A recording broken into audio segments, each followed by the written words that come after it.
សូមជម្រាបសួរដល់បងប្អូនទាំងអស់គ្នាសង្ឃឹមថាបងប្អូនទាំងអស់គ្នាសុខសប្បាយថ្ងៃនេះខ្ញុំនឹងមកអានសៀវភៅ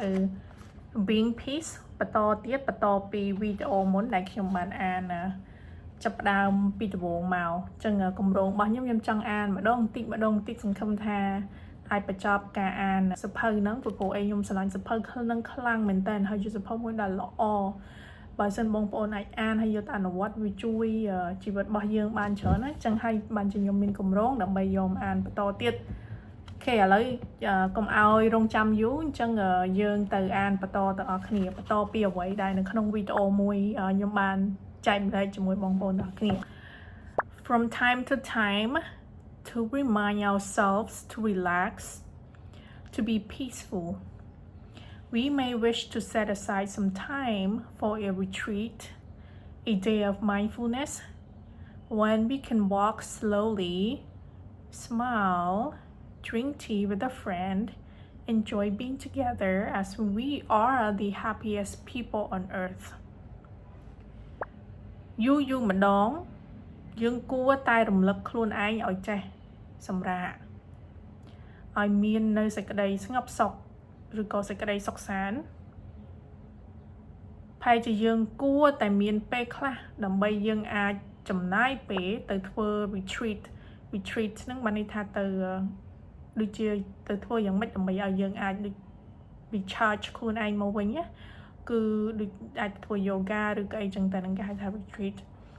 អាចមានមួយថ្ងៃដែលយើងអាចអនុវត្តនៅ mindfulness ហ្នឹងមានន័យថាសង្កេតដឹងថាមានអ្វីនៅជុំវិញខ្លួនយើងដោយមិនឲ្យមានសម្លេងរំខានទេព្យាយាមស្ងប់ស្ងាត់ហើយផ្ចង់អារម្មណ៍ when we can talk slowly នៅពេលដែលយើងអាចនិយាយដោយមួយញញឹមបកខាត់ញញឹម drink tea with a friend ញ៉ាំតែជាមួយនឹងមិត្តភក្តិណាម្នាក់ enjoy being together បានន័យថារីករាយដើម្បីចំណាយពេលជាមួយនឹងគ្នាវាប្រៀបដូចជាយើងនឹងគឺជាមនុស្សដែលសប្បាយជាងគេនៅលើផែនដីហ្នឹង This is not a retreat it is a treat សកម្មភាពទាំងអស់ហ្នឹងដែលយើងធ្វើវាមិនត្រឹមតែជាការញែកពេលមួយដើម្បីជួយបញ្ចូលធម៌ពលឲ្យខ្លួនឯងទេប៉ុន្តែវាគឺជារង្វាន់ដែលយើងផ្ដល់ឲ្យខ្លួនឯង During walking meditation during kitchen and gardening work during sitting meditation all day long we can practice smiling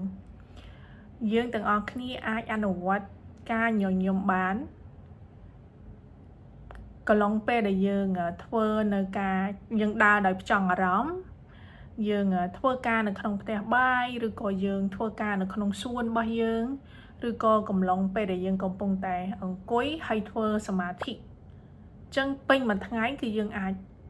ញញឹមបានគ្រប់ពេលគ្រប់សកម្មភាពដែលយើងធ្វើ At first you may find it difficult to smile and we have to think about why ដំបូងផែនជាវាអាចពិបាកតិចដើម្បីឲ្យយើងគិតថាហេតុអីយើងត្រូវញញឹមអញ្ចឹងណាAt first, you may find it difficult to smile, and we have to think about why. ពីដំបូងផែនជាវាអាចពិបាកតិចដើម្បីឲ្យយើងញញឹមប៉ុន្តែនៅពេលដែលយើងព្យាយាមគិតអំពីមូលហេតុវាងាយស្រួលដើម្បីឲ្យយើងចាប់ផ្ដើមញញឹម Smiling means that we are ourselves នៅពេលដែលយើងញញឹមបានន័យថាយើងកំពុងតែជាខ្លួនឯង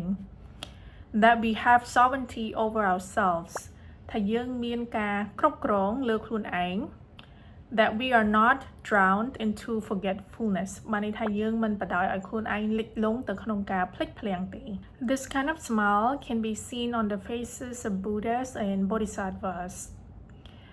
ប្រភេទនៃការញញឹមបែបនេះយើងអាចមើលឃើញនៅលើមុខរបស់ព្រះពុទ្ធឬក៏ព្រះពោធិសត្វI would like to offer one short poem you can recite from time to time while breathing and smiling. ខ្ញុំចង់ឲ្យកំណាព្យខ្លីមួយដែលអ្នកទាំងអស់គ្នាអាចយកទៅទន្ទិញខណៈពេលដែលអ្នកទាំងអស់គ្នាវឹកហាត់ដើម្បីដកដង្ហើមហើយនឹងញញឹម Breathe in I calm my body ដកដង្ហើមចូលខ្ញុំសម្រាក រូបរាងកាយរបស់ខ្ញុំឬក៏ដកដង្ហើមចូលខ្ញុំព្យាយាមធ្វើឲ្យរូបរាងកាយរបស់ខ្ញុំស្ងប់ breathing out I smile ដកដង្ហើមចេញខ្ញុំញញឹម dwelling in the present moment I know this is a wonderful moment ខ្ញុំនឹងរស់នៅក្នុងខណៈពេលឥឡូវហ្នឹងបច្ចុប្បន្នហ្នឹងពីព្រោះខ្ញុំដឹងថារស់នៅក្នុងពេលបច្ចុប្បន្នគឺជាខណៈពេលដែលសំខាន់បំផុតដែលខ្ញុំត្រូវការ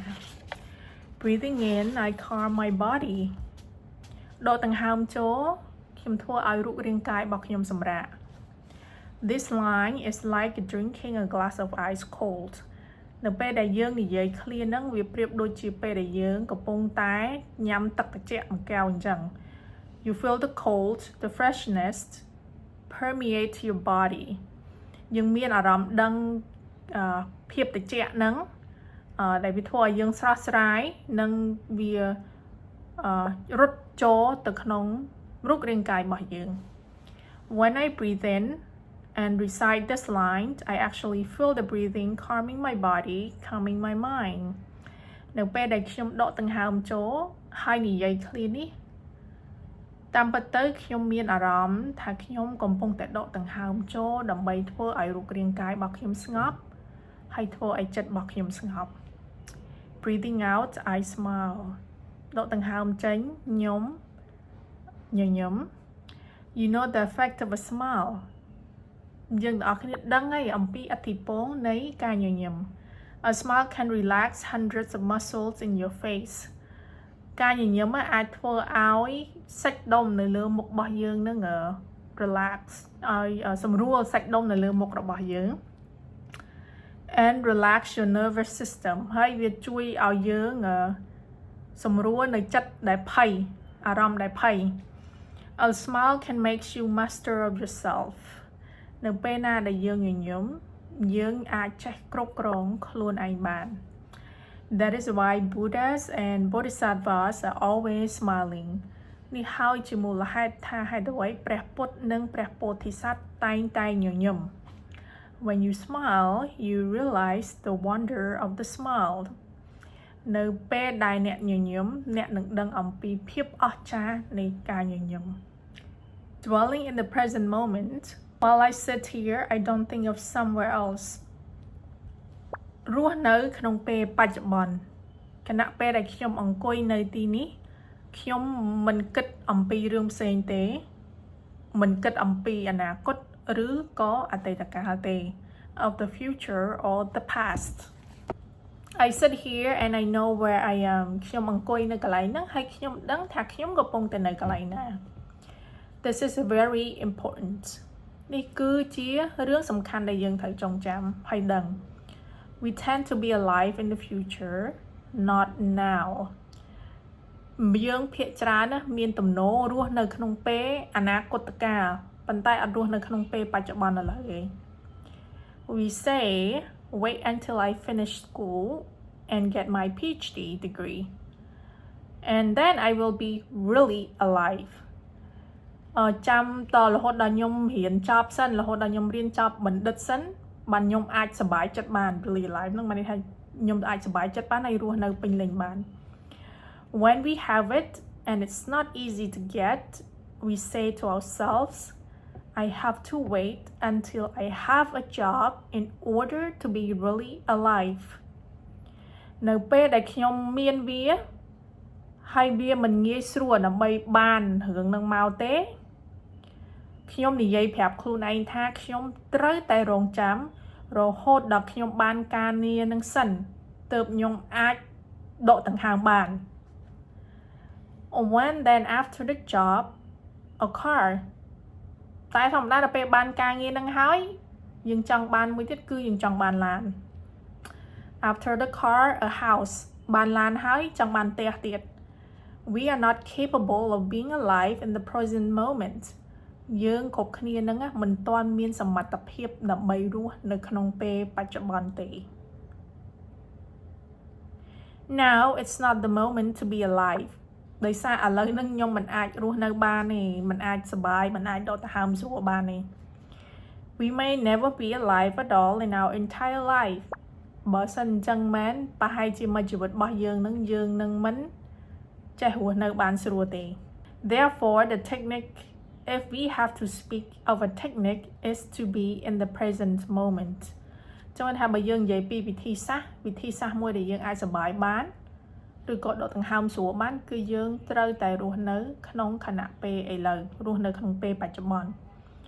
To be aware that we are here and now ដើម្បីយើងដឹងថាយើងកំពុងតែនៅកន្លែងហ្នឹងឥឡូវហ្នឹងបច្ចុប្បន្នហ្នឹង And the only moment to be alive is the present moment ហើយខណៈពេលឬក៏ពេលដែលយើងអាចមានអារម្មណ៍ថាយើងកំពុងតែរស់ដកដង្ហើមហ្នឹងគឺការរស់នៅក្នុងពេលបច្ចុប្បន្ន I know this is a wonderful moment